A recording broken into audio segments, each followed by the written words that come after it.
రాజధాని అమరావతిని అనుసంధానిస్తూ కృష్ణానదిపై నిర్మించే ఐకానిక్ వంతెనకు అద్భుతమైన డిజైన్ ఎంపిక చేయాలని ముఖ్యమంత్రి చంద్రబాబు నాయుడు అధికారులకు ఆదేశాలు జారీ చేశారు.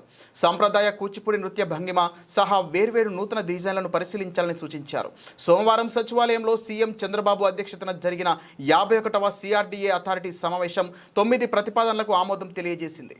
రాజధాని అమరావతిలో చేపట్టే వివిధ ప్రతిష్టాత్మక ప్రాజెక్టులకు ప్రత్యేక వాహక సంస్థ ఏర్పాటుకు CRDA అథారిటీ తన ఆమోదాన్ని తెలియజేసింది. రాజధానిలో చేపట్టనున్న గ్రీన్ఫీల్డ్ ఎయిర్పోర్ట్, NTR విగ్రహ ఏర్పాటు, sports city, smart industries, river front, inner ring road, rope way లాంటి ప్రాజెక్టులకు NCP ఏర్పాటు చేసేందుకు అంగీకారాన్ని తెలిపింది.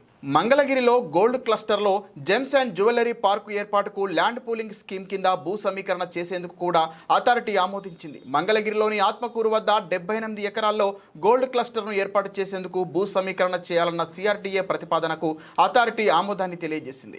దీనికోసం ప్రత్యేకంగా LPS నిబంధనలను కూడా అథారిటీ ఆమోదించింది. CRDA అథారిటీ సమావేశానికి పురపాలక శాఖ మంత్రి P. Narayana, CS K. Vijayanand, పురపాలక CRDA ADCకి చెందిన ఉన్నతాధికారులు హాజరయ్యారు.